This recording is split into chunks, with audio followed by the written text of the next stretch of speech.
Hello, I'm Tosh Kanine. I've been a massage therapist for 27 years now, and I'd like this video to be helpful for anyone who's looking for a massage therapist or body worker, and I'd also like it to be helpful for anyone who is considering becoming a massage therapist or who already is one. And the topic I want to talk to you all about today is protection. Protection from what? Okay, so let's first talk to the massage therapists who are currently working a little bit about this. And then at the end, I'll talk a little bit and reiterate maybe why that's important, not only for a massage therapist, but also for a client. So again, I have been doing massage since the early 90s, and a lot has changed since then. What I will say is some things have changed for the better. Way more people know about massage. I think overall there's a lot more respect for the profession. When I first started back in the early 90s and into even the early 2000s, it was just not a very widely known about modality, and it wasn't widely respected by the medical community. It wasn't necessarily respected even by clients. Some clients were extremely respectful and wonderful, and they really appreciate, what we have to offer them. Others were simply looking for a sex worker, which, I was very young when I started. I was in my early 20s. I am almost 50 now, and, I don't know if it's my age or just my experience with dealing with boundaries and protecting myself and having to hold those boundaries for so many times until finally it was just like, okay, this is what I do for a living. I didn't go to school for 2 years, to be a prostitute. So I think a lot of it has to do with I pretty much demand respect. I won't work with anyone who doesn't respect me. But I also am very respectful towards my clients. And this brings me to the topic of protection. Yes, we need to protect ourselves physically sometimes from sexual predators, but there's also an energetic protection that I want to talk to you guys about. You could think of it as a spiritual protection. You may have, a religion or a spiritual practice that you follow, but a lot of people don't think about this in the massage profession. And what I'm going to talk about applies not only to massage therapists protecting themselves energetically and spiritually, but also to a client. If you are a client who is seeking massage from someone, I want you to do some research. I want you to look at them, look at their background, look at their history. Now, this doesn't mean that they shouldn't have tattoos or they shouldn't, they should be a Christian or a Muslim or Catholic or follow some religion that you know about or respect. What I'm talking about is, how do they live their life? Are they led by the divine? Are they consciously striving to give you their best and not allow what I call psychic doo-doo into the room? You can have a massage therapist who is extremely qualified in all the modalities that you want, but if they're weak in their spiritual boundaries, you have to think about the vulnerability of what you're putting yourself into. So when you're laying there on the table as a client, this person that's working on you, if they don't have a strong energetic boundary, not only can they pick up the psychic doo-doo from the client, but they can also pick it up from other entities. And you can be inadvertently attacked by not so good spirits.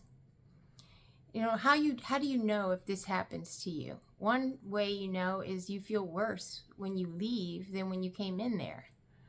I'm not going to go too much into detail about all that spiritual psychic doo-doo, but it does exist. And if you've been a massage therapist for long enough, you'll probably understand what I'm talking about. And maybe some of the clients even have experienced this.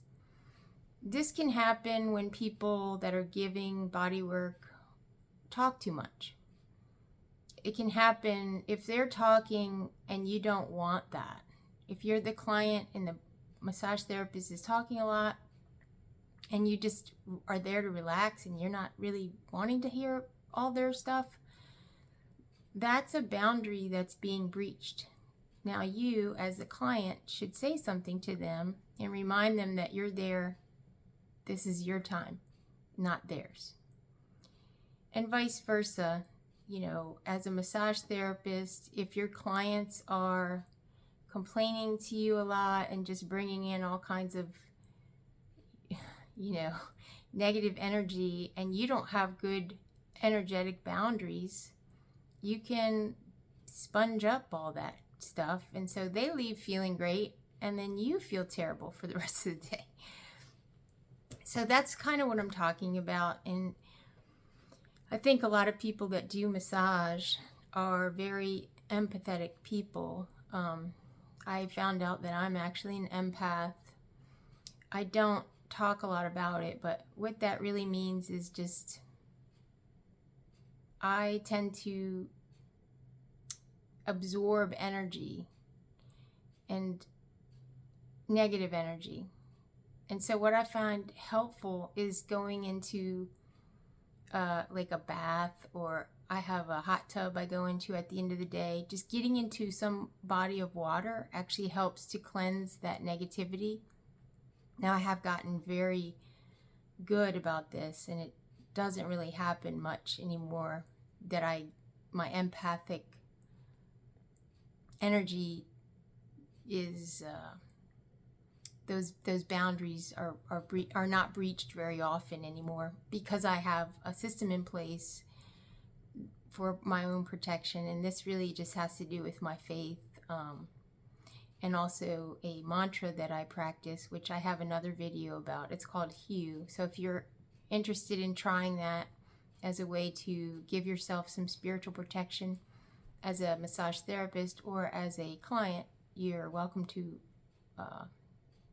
look at that video. And while I'm at it, if you do enjoy the content, please like this video and subscribe to my channel. It really helps just boost the algorithm, and it allows other people to be able to see it more than it would be if you didn't. And it does take effort to create these videos, so I appreciate that if you would do that. And feel free to leave a comment if you'd like. This is not like a super high quality video by any means, but I'm hoping that the content and my experience can be helpful to some of you out there. So just this topic, I just want you to keep it in mind. Again, massage has gained a lot of popularity, notoriety. Medical community now is recognizing the benefits, and a lot of doctors will, you know, prescribe this to people that are in pain or have other stress problems, autoimmune disorders.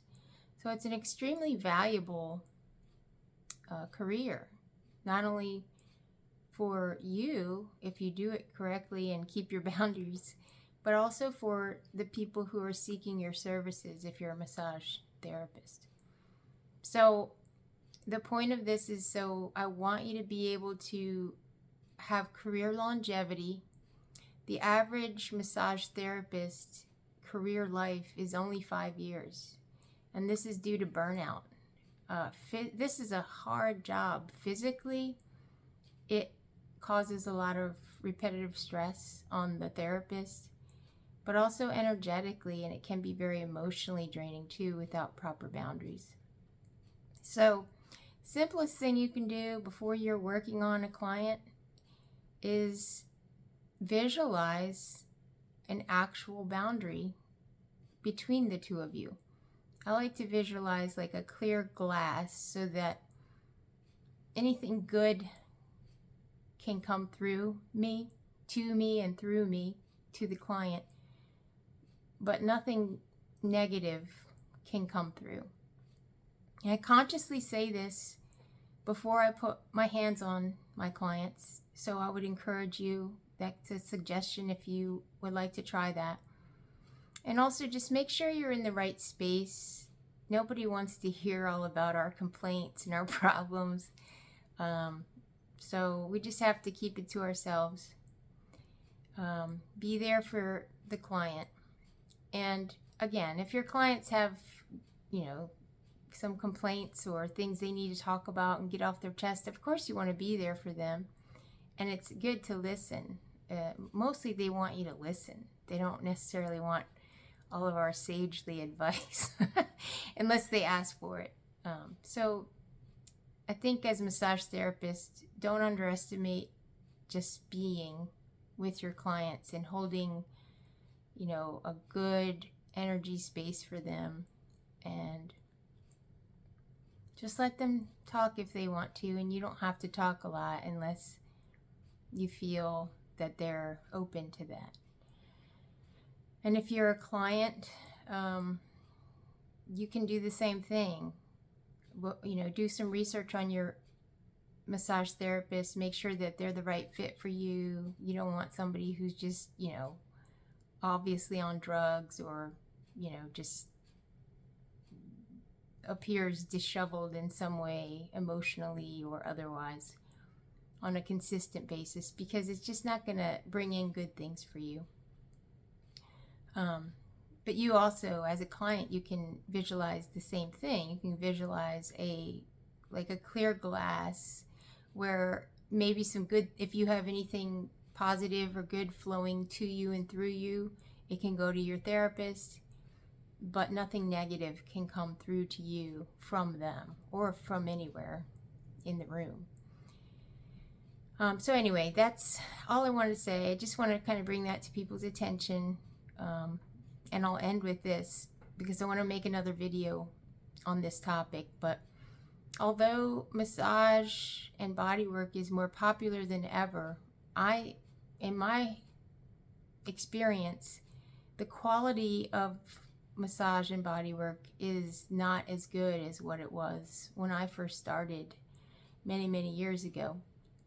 And part of that, I think, is because of the teachers. There's not the highest quality teachers out there, and a lot more massage schools are just graduating people, in 6 months, and everybody just wants to get their certificate and get practicing.